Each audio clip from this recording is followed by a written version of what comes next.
Hello, welcome to Musing Heavy, the website devoted to alternative reflections on hard rock and heavy metal. My name is Stephen Meyer, and this is part 2 of a series based on my paper entitled The Underrated Fallacy. Consider Budgie, King's X, and specific period Deep Purple. Now, in part 3, 4, 5, etc., I am going to concentrate on those bands as case studies. But in this part 2, I'm actually going to set the argument up even a little more. So when we say things, when we get excited as metalheads sometimes, right? And we say, I can't believe how great this band is. I love Cathedral. I don't know why the rest of the world is not listening to more Cathedral. Or I might name specific albums by Cathedral that you have to hear this. I mean, your life's not complete unless you've heard this, et cetera. So we get excited and say, and if you don't listen to them or enough people aren't listening to them, well, it just goes to show how underrated Cathedral is. But then I started thinking about it and say, okay, is Cathedral really underrated?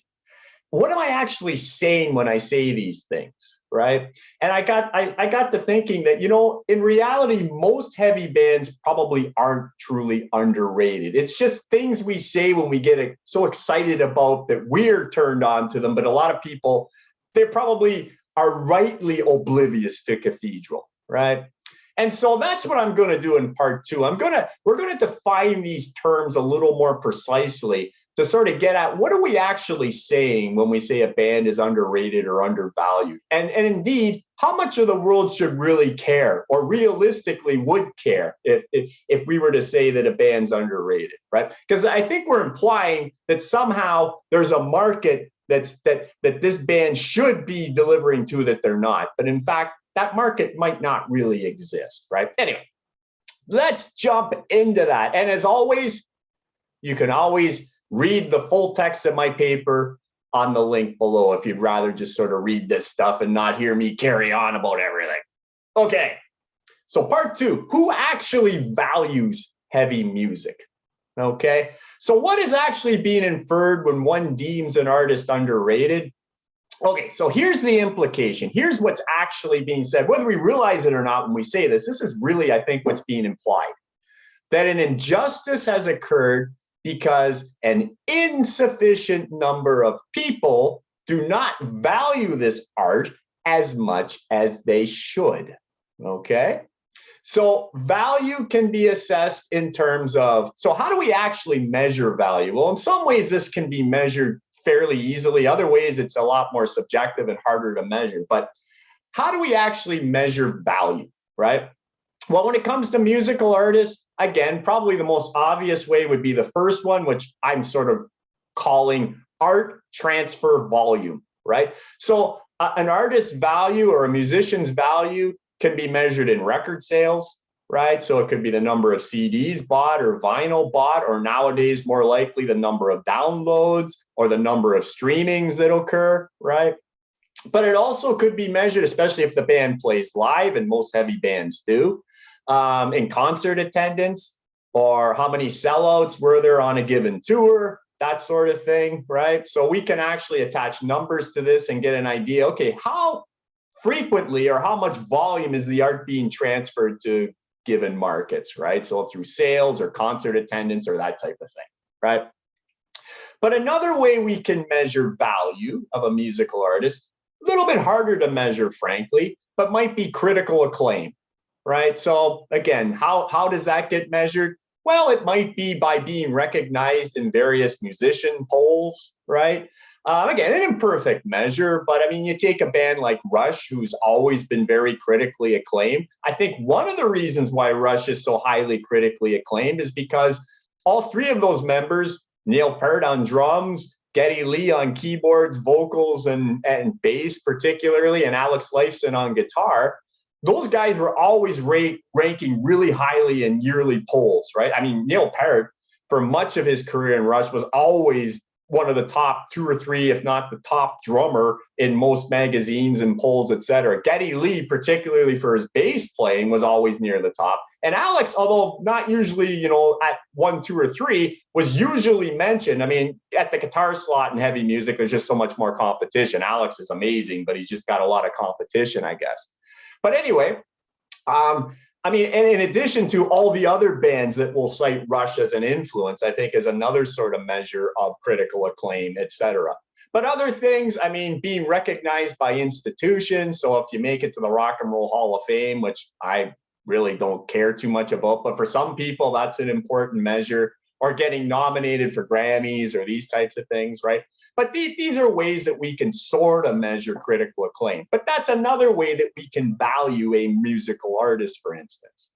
Or just general popularity, I suppose, is another way that artists and musicians can be valued, right? So that can be, you know, how much discussion of these artists occur on various social media forums or other informal settings, right?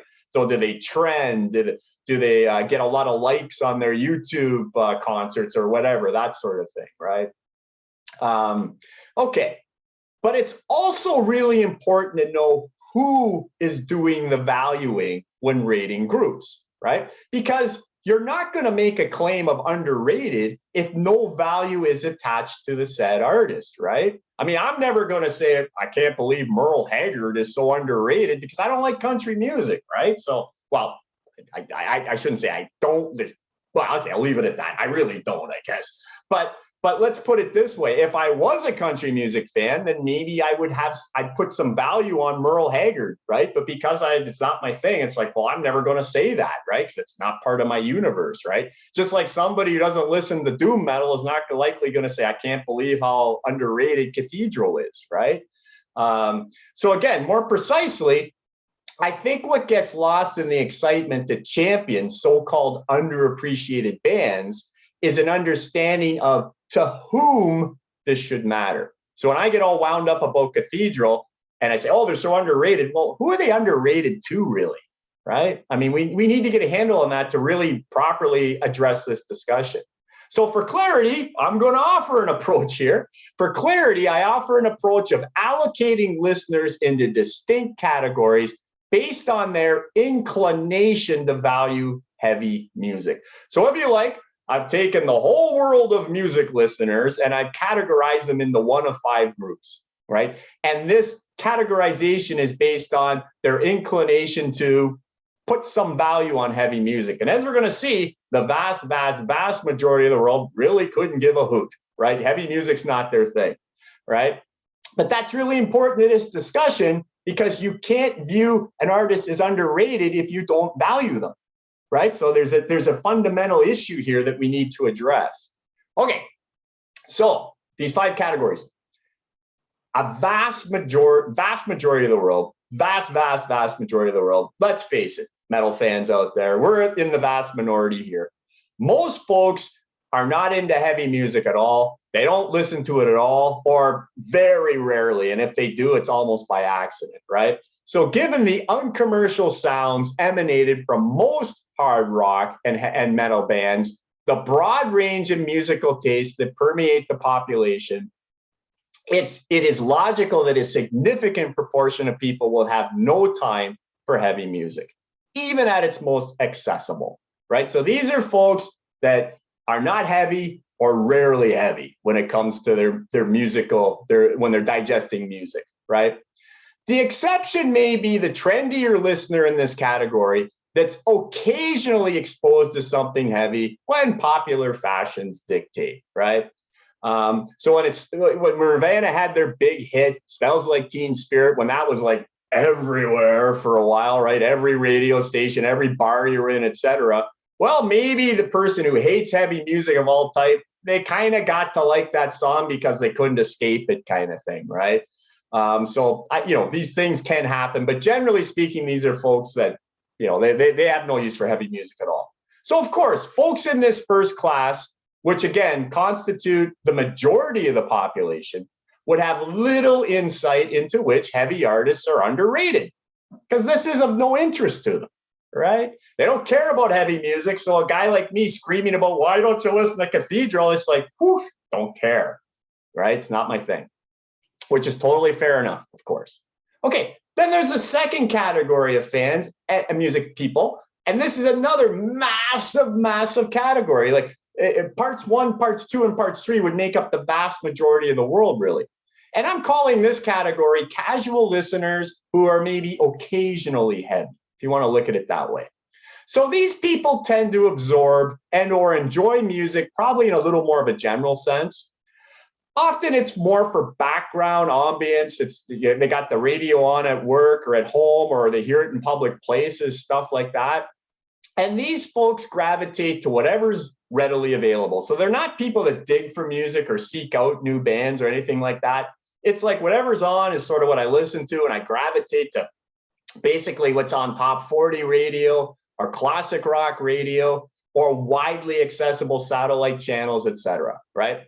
So when it comes to their exposure to heavy music, they like to varying degrees, or at least know the classics or the hits. Okay. So they'll know Smoke on the Water by Deep Purple. They probably don't even care about Deep Purple, but they know that bam, bam, bam. They know Smoke on the Water, right? They know a whole lot of Love by Led Zeppelin. They know Purple Haze by Hendrix. They know School's Out by Alice Cooper, Iron Man by Sabbath, Walk This Way by Aerosmith, Don't Fear the Reaper by Blue Oyster Cult, Tom Sawyer by Rush, and on it goes, right? But here's the thing. These folks will have virtually no interest in hearing anything other than exceedingly well-known songs, right? And as a result, they're not going to have any opinions really regarding what might be underrated within the hard rock or heavy metal world. They're not going to care. So they know Iron Man, but they're not Black Sabbath fans. So if I were to say, man, I can't believe how underrated the Born Again album is with Ian Gillan on books, they're just going to say, yeah, whatever. I'm never going to listen to that stuff. You know, yeah, Iron Man, Paranoid, fine, but the rest of it, I don't care, right? They're not Black Sabbath fans. They're Iron Man fans, right?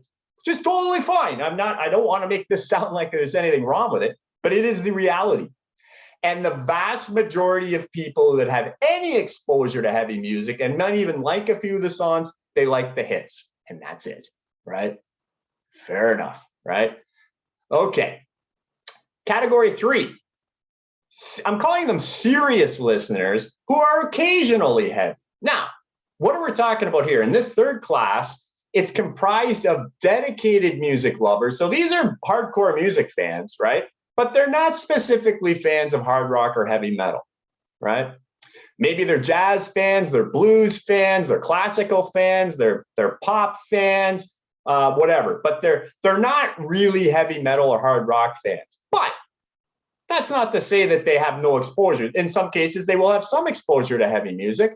The more daring may seek out heavier music and or be randomly exposed to something metal and find some of it interesting. Okay, so these would be different from, say, the class 2 or class 1 fans, which are more hits oriented, classic stuff, or they just like music more for background. These are serious music fans that might know a whole lot about their area of emphasis, like jazz fans, whatever, and they occasionally dabble in something heavy, right? So maybe examples might be, take a punk fan or somebody who likes a lot of hardcore music, really, right? Some of those folks, they might have, a bit of an affinity for some thrash metal. Maybe they like a little bit of Slayer or a little bit of Anthrax or Nuclear Assault, right? Because there's an inherent crossover in musical styles. So no, they're not Slayer fans per se, but they don't mind a couple songs maybe because it kind of reminds them of the faster side of punk, for instance, right? Or take a jazz fan. Maybe, again, they're jazz people, so they're not buying heavy metal albums to any degree, but they might be intrigued with maybe the rule-breaking approach of some of the heavy bands, especially if you're somebody who likes freeform jazz. You might say, boy, although I don't know if I'd go out and buy an album by a Meshuggah or a Pig Destroyer or a Triptychon, right? But I admire their approach, that they break the rules and they kind of go wherever sort of thing, right? So there might be some appreciation for something heavy there, even though it's not really their cup of tea, right? Or take a fan of somebody who generally listens to classical music, whether it be, traditional classical or some of the neoclassical stuff.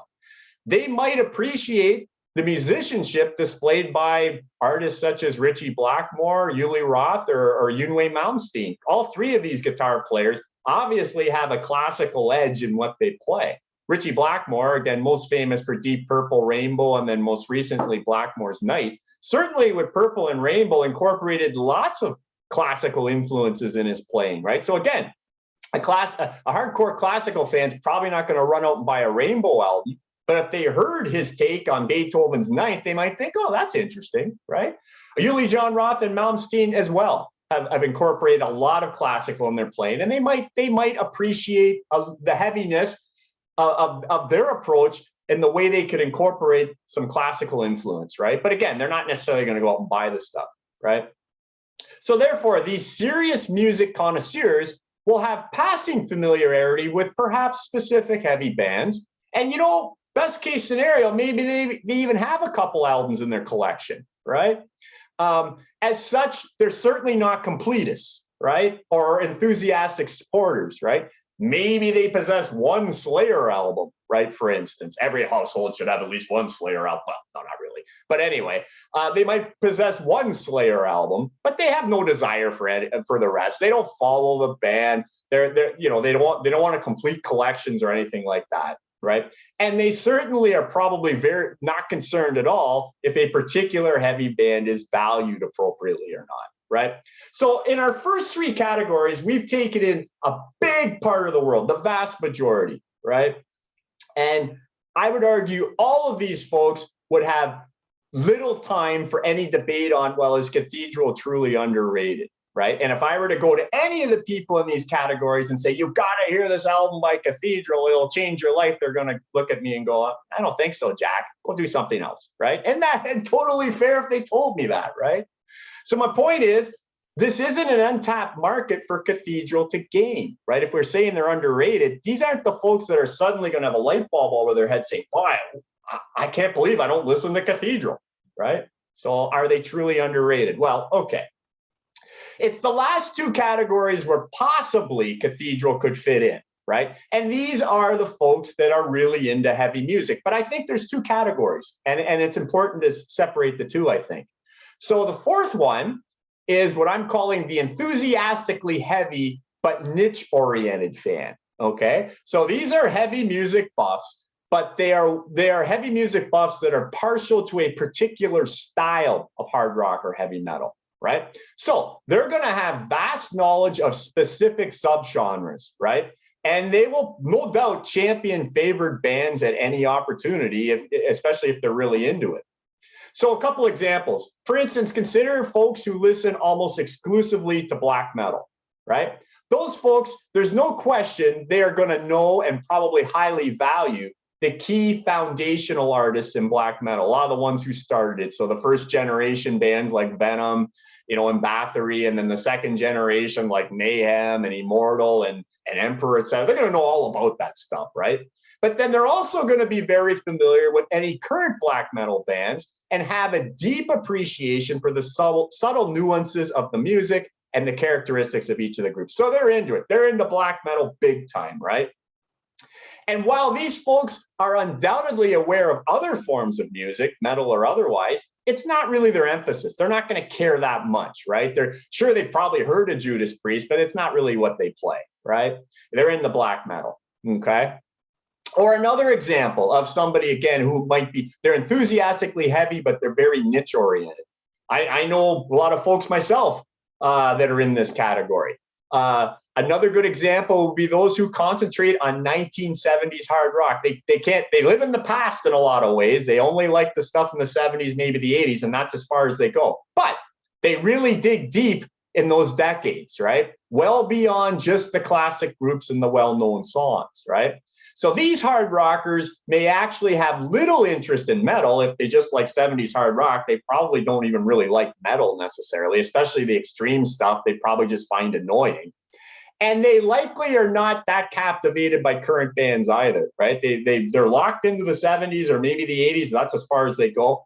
They might dig some of if there's anything current they might get into, it might be bands that sound retro, that have a 70s sound, like maybe the Winery Dogs or the Dead Daisies or something like that, right? But again, they're very much in a niche hard rock of the 70s. And that era of music, they're going to know a lot, right? But kind of nothing else, right? That's their thing. So fans dwelling within this enthusiastically heavy and niche-oriented class are prone to point out when bands within their preferred subgenres are undervalued, right? But may be quite oblivious to the injustices of heavy bands in other categories. So again, if I were to go to a fan who's sort of in this category and said, I can't believe you don't listen to Cathedral, right? The only people who are going to care is if they happen to be into doom metal, right? If they're into doom metal and they, in some weird way, haven't heard of Cathedral, they're going, yeah, you're right. I heard them and they're awesome, right? But here's the argument I would make. If you're not into doom metal, you probably won't care about Cathedral. If you're into faster metal, Cathedral is going to be too heavy for you, right? If you're into hard rock, or sorry, they're going to be too slow for you. If you're into hard rock, Cathedral will be too heavy for you. And if you're into doom metal, you probably already know about Cathedral. So Cathedral is not underrated in any way if I'm speaking to fans of this subgenre, right? If you're into doom metal, you're already going to know about them, right? And if you're not into doom metal, you're not going to care, right? No matter how many times I want to talk up Cathedral, you're not going to go out and buy their albums because it's not your cup of tea, right? Okay. The fifth and last category, this I'm calling the enthusiastically heavy and wide-ranging fan. All right, so these are serious and or fanatical followers of heavy music that enjoy all kinds of subgenres and sample or dig deep into most forms of hard rock and heavy metal from all eras, if possible, right? I guess I would put myself in this category, although it's impossible to know all the bands because there's so many, et cetera, but I try my best to find out about as many as I can. So they are well-versed in the sounds of foundational artists and will attempt to stay current with as many heavy bands as possible, although it's getting harder and harder all the time because there's so many. They appreciate the importance of classic songs and albums and may still enjoy listening to those excessively played gems, something the more niche-oriented heavy fan may shun. So again, yeah, I never seem to get tired of listening to Iron Man, when I hear it, even though I've heard it 10 million times. But really, that's not where I live or people in this category live. Importantly, they are particularly captivated by heavy music that's outside of the mainstream, right? In short, these are aficionados that spend immense time, money, and energy, and I certainly do, on all things related to heavy music. While fans identifiable in Class 4 will not hesitate to talk up bands in their favorite genres, these more wide-ranging people in the Class 5 will attempt to champion any heavy artist they see as worthy, right? So indeed, it is this last classification of heavy enthusiasts that is most likely to focus on rating this art, whether that be ranking albums, bands, or musicians, and be most put off when certain heavy artists or specific heavy works are underappreciated. Okay, so again, people in this category, if they by chance haven't heard about Cathedral, that might be where I could get a little bit of growth. Okay, the one little sliver where it'd be possible. Okay, if it's somebody who tries to follow all types of heavy metal and for some reason hasn't heard Cathedral and they like doom metal and all kinds of other music, but because they don't just concentrate on doom metal, there's probably a chance they've missed a few key bands in doom metal. And if I turn them on to Cathedral, then I go, yeah, you were right. Cathedral, boy, they're great, right? But again, that's such a small number of people when we talk about the population at large, right? So could Cathedral truly be underrated? Not really. When you think about the untapped markets that they possibly could break into, it's such a small potential for growth, right? Okay, so to wrap this up, if one accepts these 5 classes as a reasonably accurate depiction, then it should be apparent that few will actually be in a position to appreciate and or assess heavy music, right? So to summarize, the universe of music fans, whether casual or serious, can be agglomerated by their interest in heavy music. And it ranges from none, right? You don't care at all, basically, or rare, Class 1, to extremely limited, which would be Class 2 or 3, to sub-genre specific, Class 4, to all-encompassing Class 5. I would argue that when attempting to attach value to a heavy artist, it is crucial to incorporate this type of context. And I'm going to do that in the next few YouTube presentations when we look at Budgie and King's X, etc. Because if you don't, otherwise, the discourse really doesn't go anywhere, right? If someone claims a certain band is underrated, this can only be properly evaluated in terms of where additional support may exist, right? Otherwise, the band's really not underrated if there's nowhere for additional support to actually come from, right? Okay, I mean, just to finish with a stupid example, if I were to say that Mountain Dew is an underrated beverage, I might intrigue other soft drinking patrons, right? But few others, right? Few others will care to consider any possible lack in their Mountain Dew consumption. If you don't like soft drinks, then it's going to be lost on you if I say Mountain Dew is an underrated drink, right? Okay, so it's that sort of thing. This may seem simple, but such notions are usually ignored in our excitement, myself included, to champion our favorite bands, right? This typology is integrated within the discussions below. And as we're going to see, when we really dissect this stuff, because of the more extreme nature of a lot of hard rock and heavy metal, right? There are very few bands, at least bands that have a chance of being known, that actually are truly underrated. So join me for part 3, where I look at this more precisely, and we start with foundational bands, and I'm going to talk about an incredibly great band, but some people will say underrated, Budgie. But as we're going to see, Budgie's really not underrated, as great as they were. I hope you join me then. In the meantime, I hope everything's going great for everyone out there. Take care.